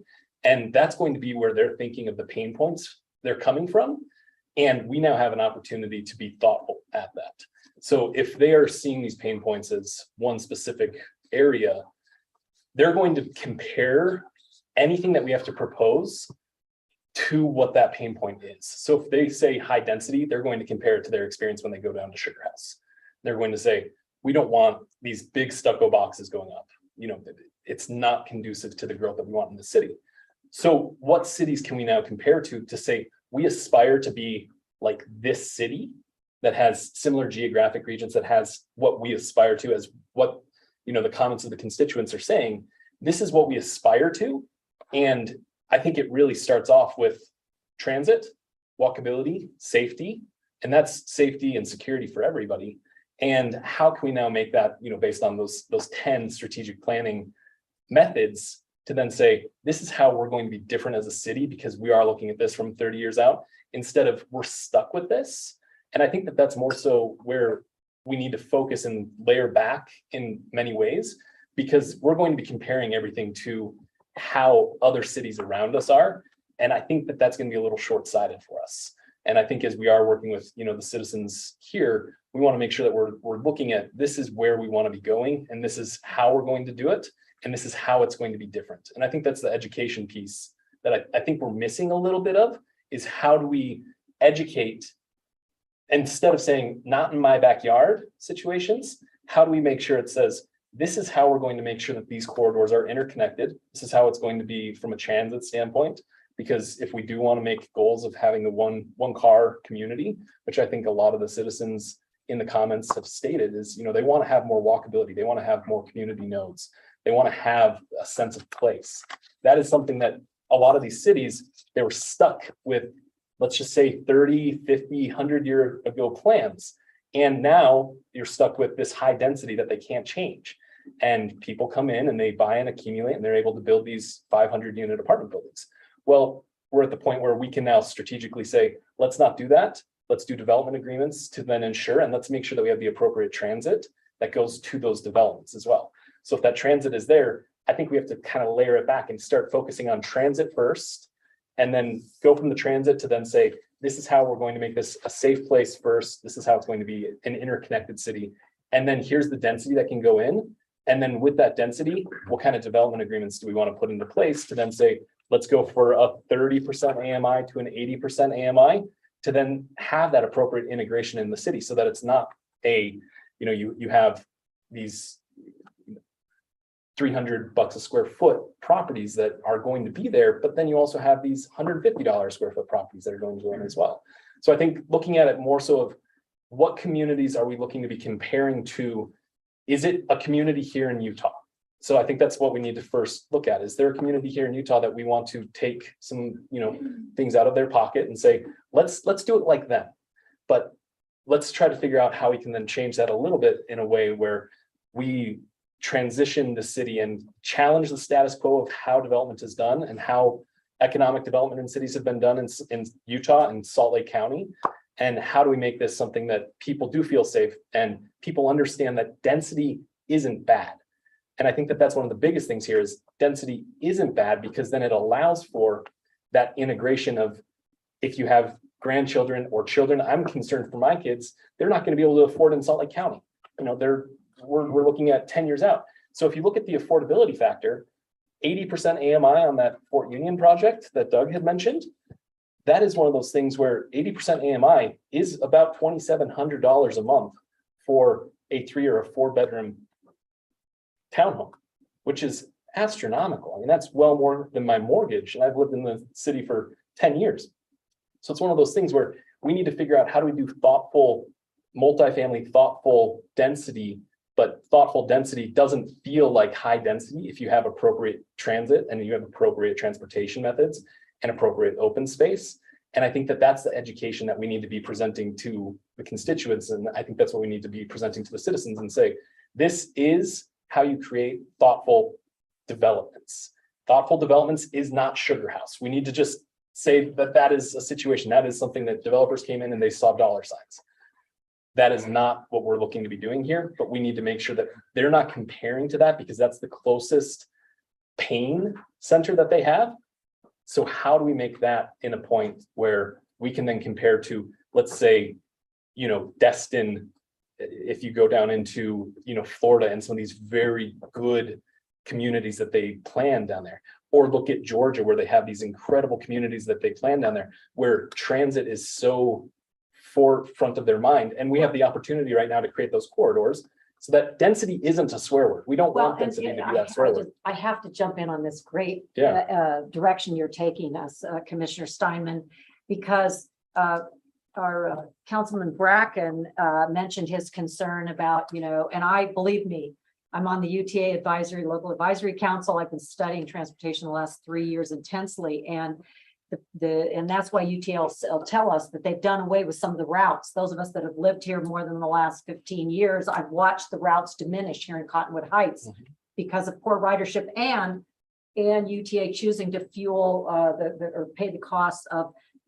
more tracks and front runner, and the need on the western side of the valley, because we do have to recognize that the lower socioeconomic needs on the west side do warrant that the federal dollars, et cetera, are spent there. But coming back to transit, we know that TODs, transit-oriented development, has become popular with the chambers of commerce, Salt Lake Chamber of Commerce, and to a lesser degree, I don't know about the South Valley Chamber of Commerce.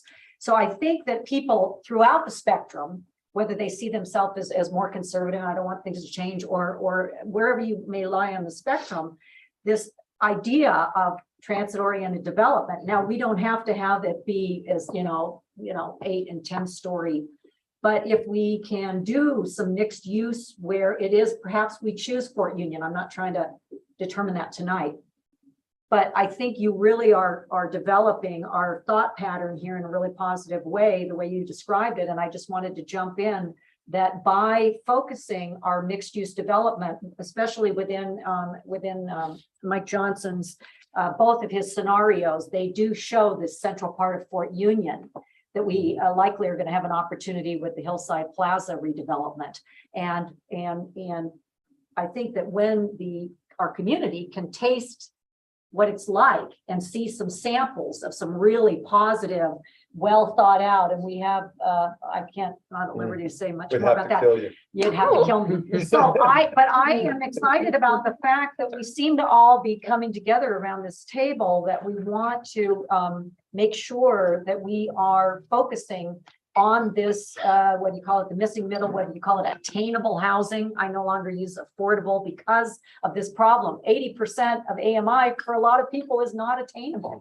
And we want to see that we have all levels of workers and families and young professionals and any, all kind of people in our community. So I'm really So we've got, thank you, Councilmember Burrell, and thanks for everybody's comments again. We have some challenges in front of us.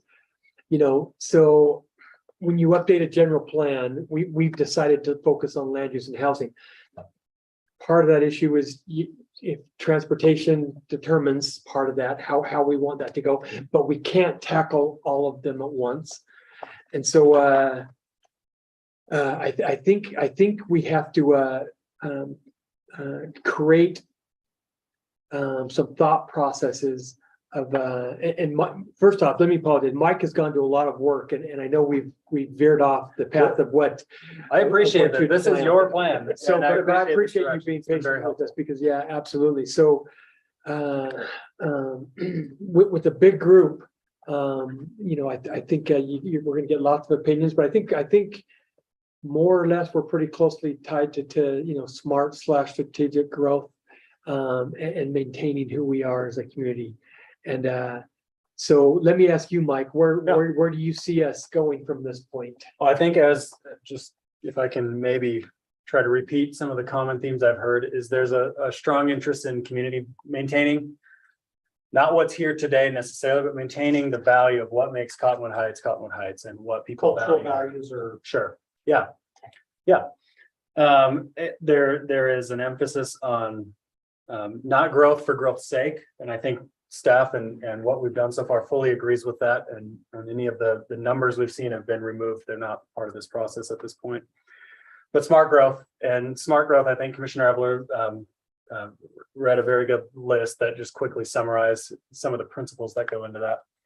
So I think what I would suggest now is maybe we, this district by district approach that we were going to do tonight, maybe we do district specific public, public engagement events where we can engage. I know the organized residents of District 3 down the hill, but we do the same thing with District 1, District 4, District 2. And we look district by district at what's, maybe some smart growth type recommendations within those districts. Get the feedback of the commissioners and councils within those council members within those districts, but also the public within those districts. And try to establish, maybe a land use and housing vision that is prioritized around smart growth, attainable, affordable housing types, interconnectivity, active transportation. Resiliency is an element in this general plan. We've included that just by voluntarily because of the situation of our city here. So that's, I think, what I would suggest is, I'll take a step back from these concept scenarios. They were meant to be discussion points, and I think they were effective at generating that. Absolutely. May I add, I think doing that district by district and having input district by district on these smart growth elements, I've seen be very effective. Augmenting that also with these specific surveys, scientific surveys that we're talking about, and taking those 2 input points to really develop the components of the input to start engaging even more in larger public input processes. Can I make a staff recommendation on the district by district approach? I think doing district by district approaches with open houses is great. I think it would be great to also do other options for engagement district by district. A lot of folks aren't available in the evenings to make it to open houses. And I know feel remiss at not being able to be there if it's like a 5 to 7 ordeal with career and family obligations. So if it's the direction of the commission and the council, perhaps we can look into options to augment open houses district by district with also public comment online or through targeted surveys, just to include as many voices. One of the things that Councilmember Burrell mentioned earlier, we do have a Y2A analytics survey coming out, and so that will be fascinating to study. To see we talked a lot about growth and transportation, a lot of things that I think that matter to people. So go ahead. And I've said on that survey, I'd really like, I don't want to just see it as, do you want more X? It's like, is it, a lot of it's what we have to deal with. Anybody who doesn't, you've got to, there's balances. So, I mean, what I would like to see come out of this meeting, there was a couple of things I asked Mike specifically, but educational pieces. Let's get us some, this is what a low density actually is. This is how tall 35 feet is. Maybe you say, you go out there and you figure that's 27. So, I mean, any city, any zone in the city, you can build that high. Or give an example of a building, give an example of some pictures that people say, but this is high density, this is who was talking about Florida, Destin. I only heard Destin, Florida. We're all gonna take a trip. And In winter, Rosemary dead of Beach. winter. I actually went through there. The only other place I've ever heard of Destin, Florida was where one of my wife's talking about growing up and going there and stuff.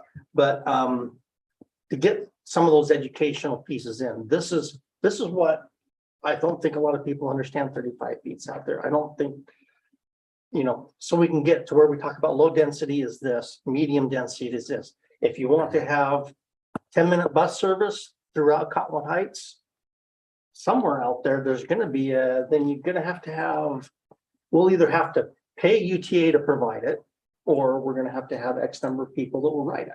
And if we're going to get X number of people to ride it, there's usually some formulas that they go through to figure out how many people are going to get on a bus to get there.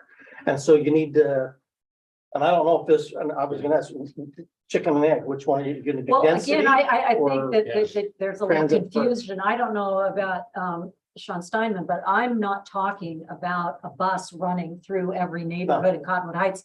I'm saying I was if you being- build the higher density on a place like Fort Union Boulevard, then if UTA is unwilling to enhance their bus service and give connectivity regionally and the things that we need, then we could maybe enhance it to get people out of their cars with a trolley that just circulates, that things like that. So I think that. No, I sometimes tend to And I think that, exaggerate. I am married into the family that I am. And I grew up the way I was. Sometimes I just overstate things for fun. I think to add to that, I think it's more experiences that if we ask the question, do you want apartment buildings in Cottonwood Heights? Well, everybody's going to say no, but what kind of experiences do you want to have in Cottonwood Heights? Do you want to be able to ride your bike to the store?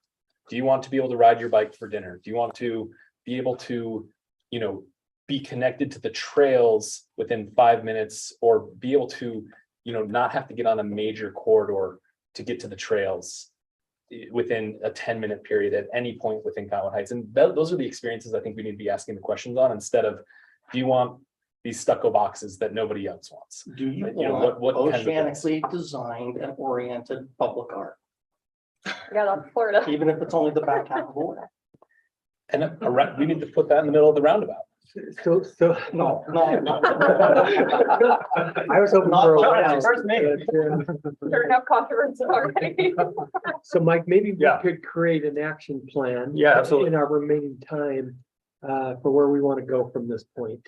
Yeah, and I think just to tie a bow on my thought, once we go through maybe this district specific exercise, focusing on these smart growth principles and housing types and attainability and affordability and everything that entails, because it does entail transit, it does entail access to open space and health and safety and all of those things. Then obviously at the end of that process, you're going to have feedback that's district specific, and then you have to put that together all in one plan. But what's recommended in that exercise is going to inform all the other elements of a general plan. If you make a recommendation about land use, that has an effect on transportation and sustainability and housing, affordability and everything else. So I think what we'll do is take half a step back and continue that public engagement, try to engage the public in as many ways as we can at a district specific level, get that input, continue to get input from the council and planning commission, package that all together, and then, kind of have that domino effect of, okay, this was the prevailing desire of this area. How does that change everything else? Can I ask a logistics question, Yeah. just for staff's sake? In your experience as elected officials and appointed officials, have you found really effective ways to reach out to your district specifically? You want to make sure that people are aware of these district specific. Yes, things? I have some feedback on that. I think that would be helpful for us. Yes. But sometimes we notice people don't know, or they miss it. I and- think I can speak to District 4. Great. Neighborhood by neighborhood, like I could start at the north end of my district and talk about Apple Valley. And then there's not so much of a name for the people that live west of Apple Valley, but that's all. Missing. And then there's the Canyon Center, et cetera. And I know that for me to stay into Prospector, I could go on and on, Sure. all the way down to Giverny and the Granite Oaks. Yeah. So I know at least one name Oh, of okay. people that are civically engaged in each of the neighborhoods in my district. Sure. And so maybe I would challenge each of the council members to identify within each of the neighborhoods within their district, persons who have stepped forward, people like Randy Whitehead and let's see, there's a number of people in the room here today. And either circulate flyers or I know we had a resident who mentioned that he had concerns about the riparian issues in sleds, and he didn't understand why all the people that lived along the creek didn't get a flyer on their door saying, hey, something's happening. And I thought, well, that's not a bad idea. I mean, let's try to think of a way to engage the neighborhoods within each district and find out whether they want to meet at somebody's house with it that's convenient, or come up with ways to engage in a really meaningful way so that later we don't have people saying, I had no idea what was it's a really going unique on. opportunity, and I think the district specific engagement works well when you have a broad cross section of folks from each district. And I think some folks in each district have the good fortune to have a lot of time to devote to this, but we want to make sure we're reaching out and getting as much of a broad base as possible. Yeah, I was gonna add to that. I mean, it's like there's a pretty high barrier to entry to this dialogue and the different organizations when you're young and you're chasing around soccer practice and things like that. But also just young people who don't have kids yet, they're like looking at their next vacation, not what's on the city calendar, but that's the future, right? And so that issue of finding a way to get the cross section, to bring in the generations of people who don't necessarily understand where, you know, when the planning commission meets, when the city council meets. I think there is a big divide there. Well, if I may, just one more thought, because we've rolled around this Y2 analytics survey idea. And there's a distinction here that might be an opportunity. And that is that the current Y2A analytics survey, I don't know if anybody in the room has filled one up, had the opportunity to do that. That's happening right now. And I don't know when we get the results of that, but that is a broader, about what, 65% of the questions have been asked every 2 years for the last several years. So it's really, it'll be helpful information, but we also as a council voted to set aside funds to do an additional Y2 analytics survey. And maybe as we meet with neighborhoods, we find out the kind of questions like, oh gosh, it was one of the commissioners brought up real specific questions. I know Councilman Bracken had his real specific things. And we design one of these scientific studies that should really get the cross section of Cottonwood Heights, but we have used the questions or framed it, given some glossary of terms, so that when people take it, and they only do about 1,000 per survey. Tell me, am I wrong on that?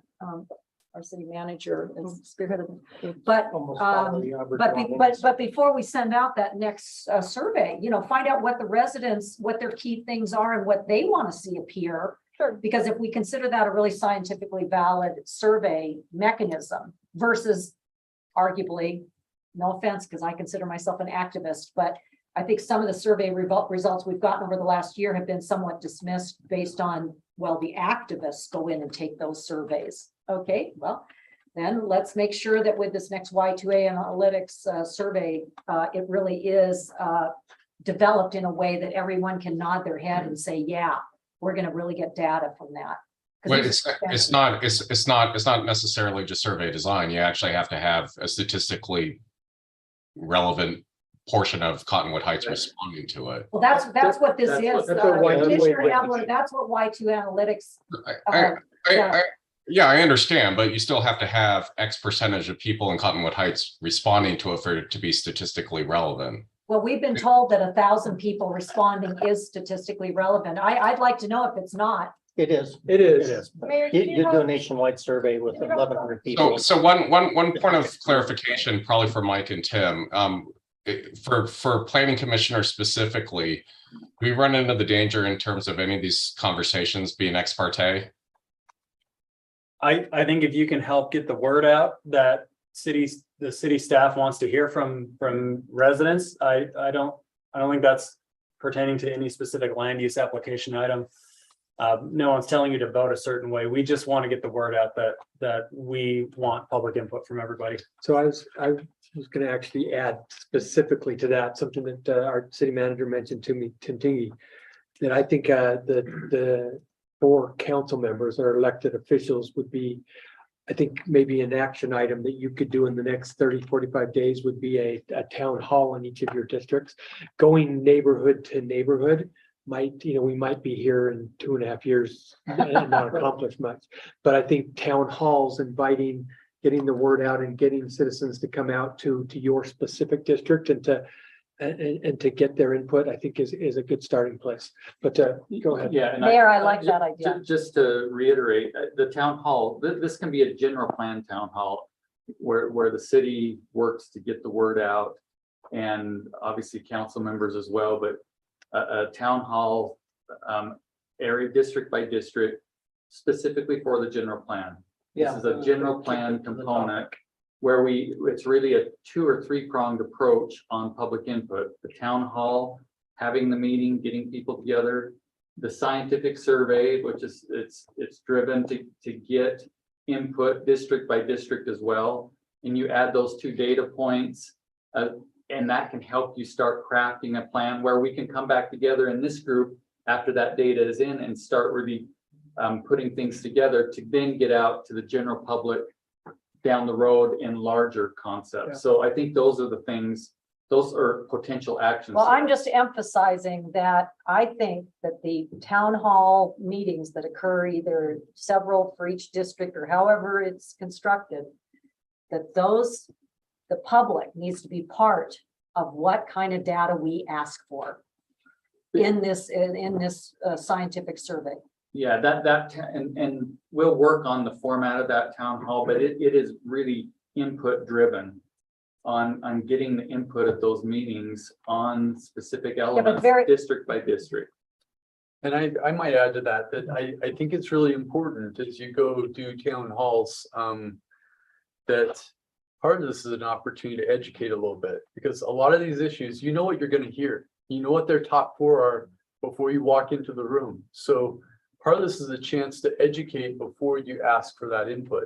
And that's the difference between a survey and a town hall, which means that you have to be willing to say the hard thing, which means, I mean, that's tough. I don't admire that part of your job, but I think if you have to frame this a little bit, because if it turns into the pitchforks come out and it's anti-high density, I think you have not presented what's going on in a healthy dialogue. And I think that will create more angst for you individually and more angst downstream for us. So I mean, I love the idea that we're just here to listen. I think that's a little disingenuous, because we want to enhance understanding. We're not here just to listen. We're here to enhance understanding, which means understanding the implications that, if we don't build another structure that's over 35 feet and no more commercial development ever again, what are the implications for the residents of Cottonwood Heights? I think you have to be able to explain that. So as you kind of craft what those town halls, I mean, whatever that looks like, presenting council members with a general outline of, you may want to consider front loading the introduction with these things before you just stand up in front of a firing squad. Yeah, That's just, again, not to tell you your business. You're absolutely right, because without it, you really don't get anywhere. And that's where I'm saying, when I'm talking about these questions, I say, don't just stick a open-ended thing out there. Make it a real life choice and make it reasonable. It doesn't have to be precise, but it has to be reasonable so that there's that. I kind of got to decide which one do I like more. It's like your kids. You say, would you like this or would you like this? You Yes. say, well, I want ice cream for dinner. Well, that wasn't one of your choices. So, make sure that it's offered in choices that are things that we can. Can we call them the no ice cream for dinner town hall meetings? We'll know how it went if we hear that. Yeah. So what I'm also hearing, Mayor, is maybe if there's support for this, some sort of basic guide to land use and common I terms. like the educational and pieces. some that sort would of be great background thing. to have that. We can prepare. The materials. purpose that we even, went over twice in the beginning, understanding that the state requirement for a general plan, and the expectations that they have for us to continue land use decisions is an important thing to communicate. Sure. So absolutely. Well, I think this has been really productive, and I don't think we're as far along as maybe we thought we were in the process, but that's okay. I think it's productive to be here together, and I want to thank the Planning Commission for being here with the council, for staff for staying late. We stayed late last night. We're here late tonight. We're going to be at the e-bike event tomorrow night. Whew. Anyway, That sounds like the most fun of there's the a three. plug. For Thank you. So, and, Golden Hills Park, everyone. Okay. anyway, if one more chance for questions or comments before if I don't hear any, I will entertain a motion to adjourn this We're planning I'm just, commission.